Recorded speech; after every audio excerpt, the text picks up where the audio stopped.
नमस्कार दोस्तों, सुबह सुबह की सबसे पहली बड़ी खबर में आपको बताएंगे कि सवाल पूछना क्या गलत था। राहुल गांधी की भारत जोड़ो यात्रा से आ रही है बड़ी खबर, जिसमें प्रियंका गांधी और अखिलेश यादव भी भारत जोड़ो न्याय यात्रा में जुड़ेंगे और इंडिया गठबंधन को करेंगे मजबूत। और यहां पर राहुल गांधी ने साफ साफ बोल दिया, भारत जोड़ो यात्रा में क्या क्या मोदी सरकार से सवाल पूछना गलत था। इसी प्रकार दूसरी बड़ी खबर में आपको बताएंगे कि विधानसभा भंग करने जा रहे हैं नीतीश। तेजस्वी के दावे से फिर गरमाई बिहार की सियासत और पलटू राम और एनडीए में मोदी सरकार को लग सकता है बड़ा झटका। इसी प्रकार तीसरी बड़ी खबर में आपको बताएंगे कि किसान का एक्शन प्लान, देश भर में 26 फरवरी को ट्रैक्टर मार्च निकालने का कर दिया ऐलान, जिसको सुन करके भाजपाइयों की उड़ चुकी है नींद। इसी प्रकार चौथी बड़ी खबर में आपको बताएंगे कि अमेठी से निर्दलीय प्रत्याशी के रूप में उतर सकते हैं वरुण गांधी।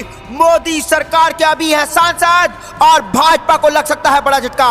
इसी प्रकार पांचवी बड़ी खबर में आपको बताएंगे कि भाजपा को वोट ना देने के लिए दिलाई जाएगी गीता की कसम।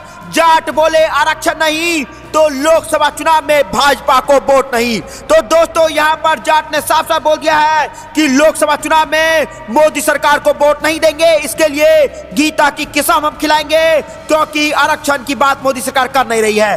दोस्तों, आपको क्या लगता है कि लोकतंत्र को दबाना चाहती है मोदी सरकार और आप भी राहुल गांधी के साथ खड़े हैं, भारत जोड़ो न्याय यात्रा के साथ खड़े हैं? तो आप अभी इस वीडियो को लाइक, चैनल को सब्सक्राइब करके रख लीजिए, कमेंट में जय हिंद जरूर लिखिएगा। रुक करते हैं पहली खबर की तरफ। राहुल गांधी की न्याय यात्रा में मुरादाबाद में प्रियंका तो आगरा में शामिल होंगे अखिलेश यादव। इंडिया के नेताओं को साथ लाने की कोशिश। जी हां दोस्तों, इस वक्त की बड़ी खबर आ रही है कि कांग्रेस सपा के बीच चुनावी गठबंधन होने के बाद अब समाजवादी पार्टी के प्रमुख अखिलेश यादव के आगरा में राहुल गांधी की भारत जोड़ो न्याय यात्रा में शामिल होने के पुख्ता संकेत आए हैं। वहीं कांग्रेस महासचिव प्रियंका गांधी वाड्रा अब न्याय यात्रा के उत्तर प्रदेश चरण के आखिरी दौर में मुरादाबाद में राहुल गांधी की यात्रा में शामिल होंगी। न्याय यात्रा के उत्तर प्रदेश के चंदौली में प्रवेश के समय से ही प्रियंका गांधी को इसमें शामिल होना था, लेकिन बीमार होने की वजह से वह इसका हिस्सा नहीं बन पाई। तो दोस्तों, यहां पर भारत जोड़ो न्याय यात्रा से बड़ी खबर आ रही है कि भारत जोड़ो न्याय यात्रा में उत्तर प्रदेश में इंडिया गठबंधन को किया जाएगा मजबूत और राहुल गांधी की न्याय यात्रा में मुरादाबाद में प्रियंका गांधी तो आगरा में शामिल होंगे अखिलेश यादव। जी हां दोस्तों, सपा प्रमुख अखिलेश यादव और कांग्रेस पार्टी अब एक साथ आने वाली है और भारत जोड़ो न्याय यात्रा में इसकी झलक दिखाई देगी और इंडिया गठबंधन के नेताओं के साथ लाने की कोशिश करेगी कांग्रेस और इंडिया गठबंधन को मजबूत करके लोकसभा चुनाव में उतरने जा रही है कांग्रेस। दोस्तों, आपको क्या लगता है कि सिर्फ उत्तर प्रदेश में नहीं, सारे देश के जितने भी विपक्षी दल में सब बैठे हैं नेता, वो सब एकजुट होंगे और लोकसभा चुनाव मजबूती के साथ इंडिया गठबंधन से लड़ेंगे, जिसको लेकर के मोदी सरकार को लग सकता है बड़ा झटका, क्योंकि बेरोजगारी, महंगाई लोकसभा चुनाव में बड़ा मुद्दा बनने जा रहा है और भाजपा की होने जा रही है हार। दोस्तों, आपको क्या लगता है कि लोकसभा चुनाव में क्या बड़े मुद्दे रहने वाले हैं? कमेंट जरूर बताइएगा। और दोस्तों, आपको भी लगता है कि लोकसभा चुनाव के बाद भाजपा की उड़ जाएगी नींद, क्योंकि लोकसभा चुनाव में भाजपा की हो सकती है हार, क्योंकि किसान हो, युवा हो, महिला हो, सब मोदी सरकार के राज में परेशान है। आपको जो भी लगता है कमेंट जरूर बताइएगा। इस वीडियो को लाइक जरूर करिएगा। रुक करते हैं अगली खबर की तरफ। विधानसभा भंग करने जा रहे हैं नीतीश। तेजस्वी के दावे से फिर गर्म हुआ बिहार का सियासत। जी हाँ दोस्तों, हम आपको बताए चले कि बिहार के पूर्व डिप्टी सीएम और आरजेडी नेता तेजस्वी यादव ने एक बयान से बिहार की सियासत फिर गर्मा गई है। दरअसल तेजस्वी यादव ने बिहार सरकार को लेकर के बड़ा दावा कर दिया है। तेजस्वी ने यह तक कह दिया है कि बिहार विधानसभा भंग होने वाली है। तेजस्वी यादव ने अपने बयान में एनडीए और नीतीश कुमार के बीच हुए एक डील का भी जिक्र किया है, जिसको लेकर के बिहार के सियासी गलियारों में एक नई चर्चा शुरू हो गई है। आइए जानते हैं कि बिहार विधानसभा को भंग करने की अटकलों पर चर्चा क्यों हो रही है। दरअसल तेजस्वी यादव ने कहा कि नीतीश कुमार एनडीए से गठबंधन डील के तहत विधानसभा भंग कराना चाहते हैं। लगभग 1 महीने होने वाला है, लेकिन बिहार में कैबिनेट विस्तार नहीं हुआ है। बीजेपी जेडीयू में अविश्वास की खाई चौड़ी हो चुकी है। तेजस्वी को नीतीश और भाजपा में दूरी की बात कर रहे हैं। इसके अलावा तेजस्वी यादव ने नीतीश कुमार पर भी जमकर निशाना साधा। तेजस्वी कुमार ने कहा कि 3 नवंबर की पार्टी के मुखिया अब पिछले 3 साल में 3 बार शपथ ले चुके हैं। इसकी वजह से बिहार में अब शासन नाम की कोई चीज नहीं रह गई है। सरकार में अब कोई और सब कुछ बेलगाम है। तेजस्वी यादव के दावे में कितना सच है यह कहना अभी मुश्किल है, लेकिन दोस्तों यहाँ पर तेजस्वी यादव ने बड़ा ऐलान कह दिया है और साफ साफ कह दिया है कि बिहार में विधानसभा भंग करने जा रहे हैं नीतीश कुमार, जिसको लेकर के वापस बिहार में राजनीति गर्मा गई है और सारे विधायक डर गए हैं कि वापस पलटू राम जो है वो विधानसभा भंग ना कर दे और वापस कहीं बिहार में विधानसभा चुनाव ना हो, क्योंकि पलटू राम कभी भी पलट सकते हैं और भाजपा तो विधायकों की खरीद फरोख्त करती ही रहती है। दोस्तों आपको क्या लगता है कि नीतीश कुमार जैसे पलट जाते हैं और एनडीए जैसे कह रही थी आप नीतीश कुमार को कभी भी साथ नहीं लेंगे और ले लेते हैं, ये सब सही है या गलत? कमेंट जरूर बताइएगा, इस वीडियो को लाइक जरूर करिएगा। रुक करते हैं अगली खबर की तरफ। किसानों का एक्शन प्लान, देश भर में 26 फरवरी को ट्रैक्टर मार्च निकालने का ऐलान। जी हां दोस्तों, हम आपको बताए चलें कि फसलों के न्यूनतम समर्थन मूल्य समेत अन्य मांगों को लेकर के जारी किसान आंदोलन में एक किसान की मौत के बाद किसानों ने कड़ा रुख अख्तियार कर लिया है। संयुक्त किसान मोर्चा ने शुक्रवार को ब्लैक डे बनाने का ऐलान कर दिया है। वहीं 26 जनवरी को राजमार्गों पर ट्रैक्टर मार्च निकालेगा और जबकि 14 मार्च को महापंचायत होगी। एसकेएम नेता बलबीर सिंह राजेवाल ने गुरुवार को कहा मृतक किसान के परिवार को 1 करोड़ रुपए मुआवजा मिलेगा। उन्होंने मांग की है कि हरियाणा के मुख्यमंत्री मनोहर लाल खट्टर और गृह मंत्री अनिल विज पर हत्या का केस दर्ज हो। उधर किसान नेता सरवन सिंह ने कहा पंजाब सरकार ट्रैक्टर ट्रॉलियों को नुकसान पहुंचाने के लिए हरियाणा के अर्धसैनिक बलों के जवानों पर कार्रवाई करे। और किसान नेता जगदीश सिंह ने कहा कि सरकार किस उपकरण को शहीद का दर्जा दे। तो यहाँ पर बड़ी खबर आ रही है कि किसान का एक्शन प्लान बन चुका है और देश भर में 26 फरवरी को ट्रैक्टर मार्च निकालेगा किसान और इसका कर चुका है ऐलान, जिसको लेकर के मोदी सरकार की उड़ सकती है नींद, क्योंकि किसान आंदोलन अपने पीक पे है और यहाँ पर अपने मांगों को लेकर के आंदोलन किसानों ने जारी रखा हुआ है। दोस्तों आपको भी लगता है कि एमएसपी किसानों का अपना हक है और वो मांगना भी जायज है, क्योंकि किसान अगर उगाएगा नहीं तो आम लोग खाएंगे क्या? आम क्या कोई भी इंसान क्या खाएगा? दोस्तों आपको जो भी कुछ लगता है कमेंट जरूर बताएगा, इस वीडियो को लाइक जरूर करिएगा। रुक करते हैं अगली खबर की तरफ। लोकसभा चुनाव से बड़ी खबर आ रही है दोस्तों कि अमेठी से निर्दलीय प्रत्याशी के रूप में उतर सकते हैं वरुण गांधी। सपा कांग्रेस पीछे से करेंगे समर्थन। जी हां दोस्तों, हम आपको बताए चले कि कांग्रेस की पूर्व अध्यक्ष सोनिया गांधी के राज्यसभा के जाने के बाद रायबरेली लोकसभा क्षेत्र को लेकर के पूरे देश की निगाहें लगी हुई हैं। सोनिया गांधी का चुनाव नहीं लड़ने की स्थिति में इस सीट पर प्रियंका गांधी के चुनाव लड़ने की प्रबल संभावना है। इस उनके मैदान में नहीं उतरने पर पार्टी किसी ब्राह्मण अथवा दलित चेहरे पर दाव लगा सकती है। इसी तरह अमेठी में राहुल गांधी के चुनाव नहीं लड़ने पर पिछला वर्ग के युवा चेहरे को मैदान में उतारा जा सकता है। एक चर्चा यह भी है कि यहां से वरुण गांधी को निर्दलीय उम्मीदवार के तौर पर मैदान में उतार कर सपा और कांग्रेस समर्थन कर सकती है। गठबंधन के तहत मिली 17 सीटों में वर्ष 2019 में सिर्फ रायबरेली सीट कांग्रेस के पास आई, जबकि अमेठी में उसे हार का सामना करना पड़ा था। इसी तरह 2014 में अमेठी और रायबरेली सीट मिली थी। 2009 में कांग्रेस को कानपुर, महाराणागंज, झांसी, बाराबंकी सहित 21 सीटें मिली थी। तो दोस्तों इस वक्त की बड़ी खबर आ रही है कि लोकसभा चुनाव से बड़ी खबर कि अमेठी से निर्दलीय प्रत्याशी के रूप में उतर सकते हैं वरुण गांधी। और अभी तत्काल में वरुण गांधी जो भाजपा के सांसद हैं और भाजपा के विरोध में बोलते रहते हैं, क्योंकि वरुण गांधी शांत नहीं बैठेंगे और भाजपा की पोल खोलते रहेंगे। इसी का डर है भाजपा को, इसलिए हो सकता है कि वरुण गांधी को भाजपा इस बार टिकट ना दे और वरुण गांधी निर्दलीय चुनाव लड़ सकते हैं। आपको दोस्तों क्या कुछ लगता है कमेंट जरूर बताएगा, इस वीडियो को लाइक जरूर करिएगा। रुक करते हैं अगली खबर की तरफ। भाजपा को वोट ना देने के लिए दिलाई जाएगी गीता की कसम। जाट बोले आरक्षण नहीं तो लोकसभा चुनाव में वोट नहीं। जी हां दोस्तों, हम आपको बताए चले कि भरतपुर में आरक्षण की मांग को लेकर के 36 दिन से महापराव कर रहे जाट समाज ने बुधवार को महापंचायत में एक प्रतिज्ञा दिलाई है।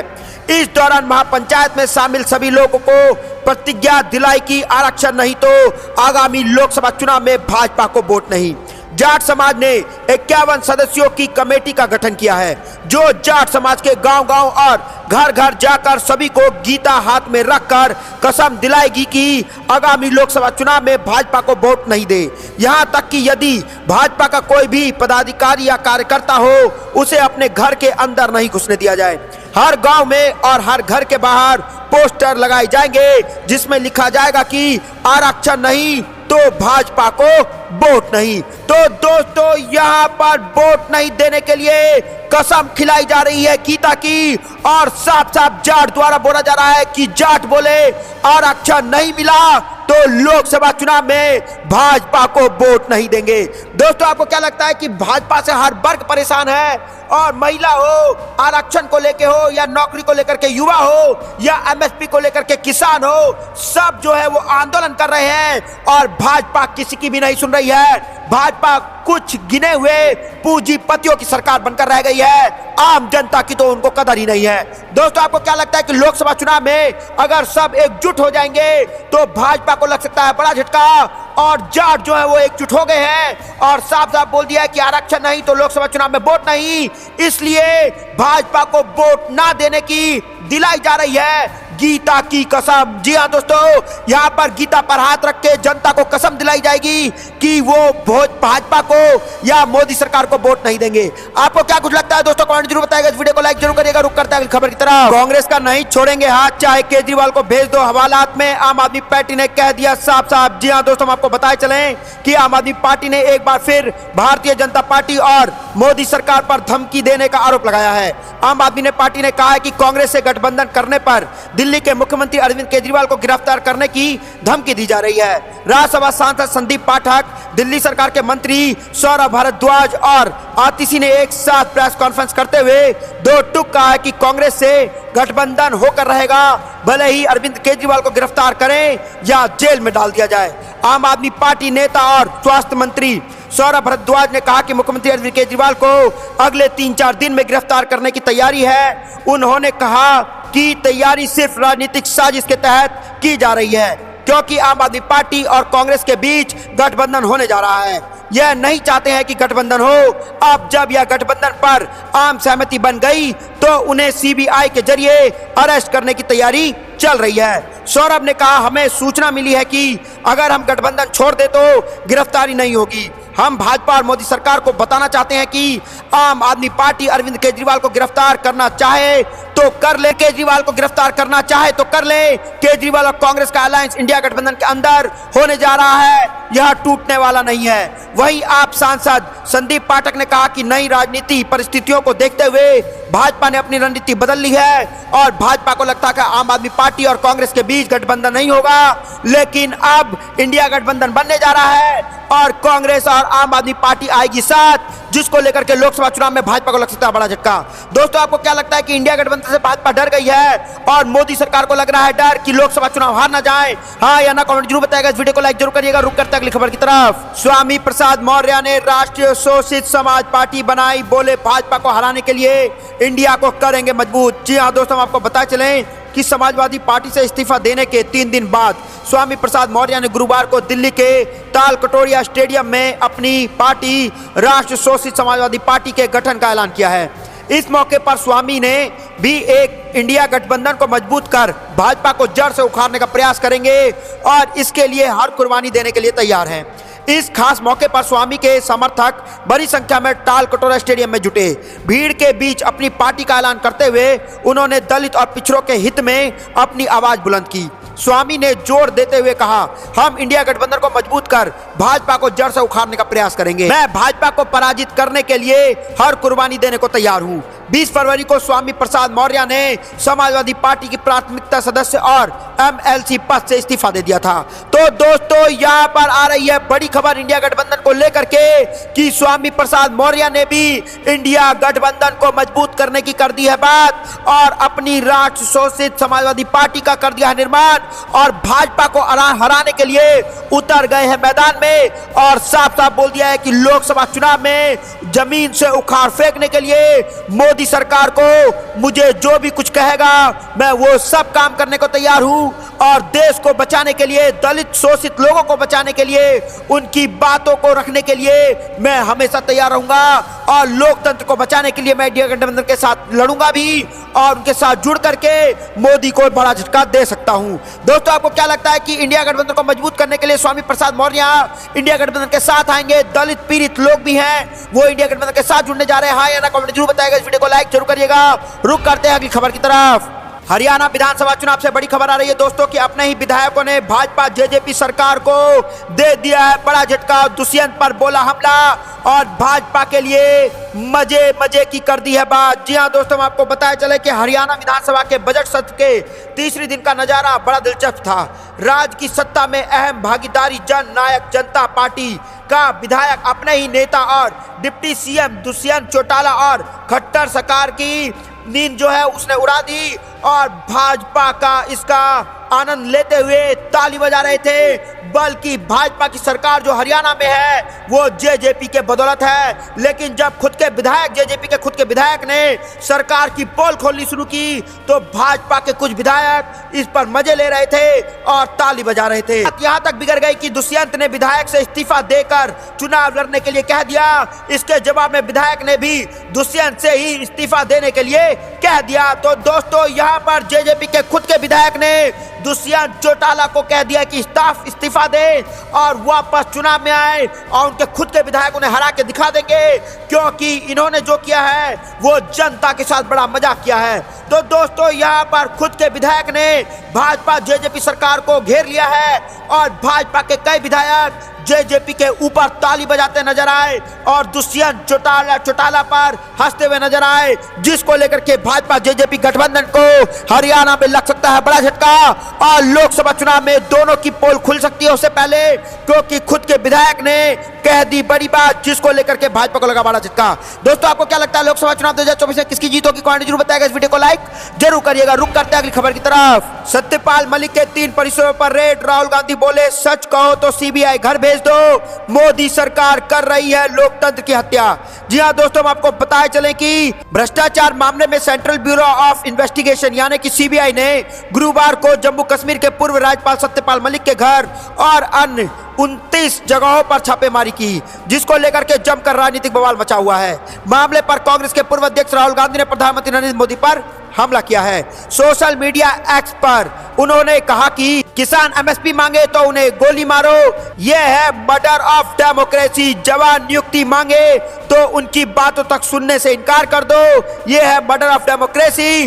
पूर्व गवर्नर सच बोले तो उनके घर सीबीआई भेज दो। आखिर मोदी सरकार चाहती क्या है? सबसे प्रमुख विपक्षी दल का बैंक अकाउंट फ्रीज कर दो और धारा 144 इंटरनेट बैंक, नुकीली तारे, आंसू गैस के गोले, ये सब जो है वो लोकतंत्र की आवाज को दबाने की काम कर रहे हैं मोदी सरकार। सच की हर आवाज को दबा देना ये तो बिल्कुल गलत है और लोकतंत्र को खत्म करना ऐसा चाहती है मोदी सरकार।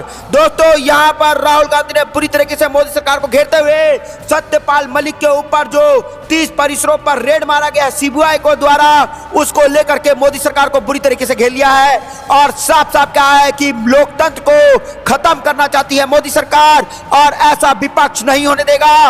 लोकसभा में एकजुट होकर के चुनाव लड़ने जा रहा है विपक्ष और इंडिया गठबंधन जो है वो मोदी सरकार को रोकने का, जड़ से उखाड़ने का काम करेगी और लोकतंत्र को बचाने का काम करेगी। दोस्तों, अगर आपको भी ऐसा लगता है कि लोकतंत्र को खत्म करना चाहती है मोदी सरकार और राहुल गांधी की भारत जोड़ो न्याय यात्रा, खुद राहुल गांधी लोकतंत्र को बचा के रहेंगे, क्योंकि राहुल गांधी किसी से डरने वाले नहीं है, वो सीबीआई ईडी से नहीं डरते हैं। मोदी सरकार चाहे कुछ भी कर ले। आपको जब कुछ लगता है कमेंट जरूर बताएगा। इस वीडियो को लाइक जरूर करिएगा। रुक करते हैं अगली खबर की तरफ। लोकसभा इलेक्शन 2024 के लिए 30 मार्च को पटना के गांधी मैदान में होगी महागठबंधन की महारैली। राहुल से तेजस्वी तक ये सब होंगे शामिल। जी हां दोस्तों, हम आपको बता चले कि लोकसभा चुनाव 2024 में अब कुछ ही महीने बचे हैं। मार्च का महीना शुरू होते ही सभी राजनीतिक पार्टी रैली में जुट जाएगी। 3 मार्च को पटना के गांधी मैदान में महागठबंधन की जन विश्वास रैली होगी। इस रैली में कांग्रेस नेता राहुल गांधी, राजद सुप्रीमो लालू प्रसाद यादव और पूर्व उप मुख्यमंत्री तेजस्वी यादव शामिल होंगे। बुधवार को महागठबंधन में शामिल घटक दलों की बैठक के बाद इस महारैली की घोषणा की गई है। प्रदेश कांग्रेस अध्यक्ष अखिलेश प्रसाद सिंह ने कहा कि राजद के राष्ट्रीय अध्यक्ष लालू प्रसाद, विपक्ष के नेता तेजस्वी प्रसाद यादव, कांग्रेस नेता राहुल गांधी, सीपीआई एमएल के राष्ट्रीय महासचिव दीपांकर भट्टाचार्य जैसे बड़े बड़े नेता इस रैली में शामिल होंगे। उन्होंने कहा कि लोकतंत्र और संविधान को बचाने के लिए रैली का आयोजन किया जा रहा है। तेजस्वी यादव ने भी बिहार में जन विश्वास रैली शुरू कर दी है। तेजस्वी यादव की यह यात्रा राज्य के सभी 38 जिलों से गुजरने की संभावना है।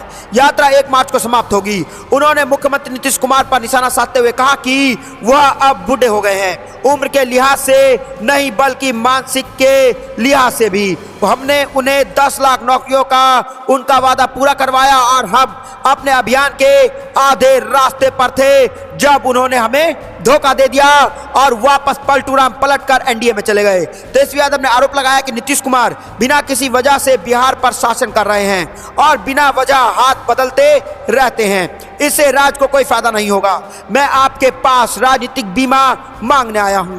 मुझे 5 साल के लिए सरकार बनाने में मदद करें और मैं राज्य को बदल दूंगा। हमारी भूमि युवाओं की भूमि है और इसे युवा नेतृत्व की आवश्यकता है। वही भाजपा नेता मनोज कुमार शर्मा ने तेजस्वी द्वारा अपनी पार्टी का मुख्य आधार एमवाई यानी मुस्लिम यादव को मेरा बताए जाने पर पलटवार करते हुए कहा। हालांकि अनजाने में तेजस्वी यादव ने मान लिया है कि राजद की पार्टी है मेरे पिता। तो दोस्तों यहाँ पर बड़ी खबर आ रही है कि लोकसभा चुनाव 2024 के लिए 3 मार्च को पटना में गांधी मैदान में हो जाएगा महागठबंधन की महारैली। राहुल से तेजस्वी तक यह सब होंगे शामिल, जिसको लेकर के भाजपा को लोकसभा चुनाव में लग सकता है बड़ा झटका। दोस्तों आपको क्या लगता है लोकसभा चुनाव में किसकी जीत होने वाली, कमेंट जरूर बताइएगा। और आप भी दोस्तों राहुल गांधी और भारत जोड़ो न्याय यात्रा के साथ करें तो इस वीडियो को लाइक, चैनल को सब्सक्राइब करके रख लीजिए। जय हिंद, जय भारत।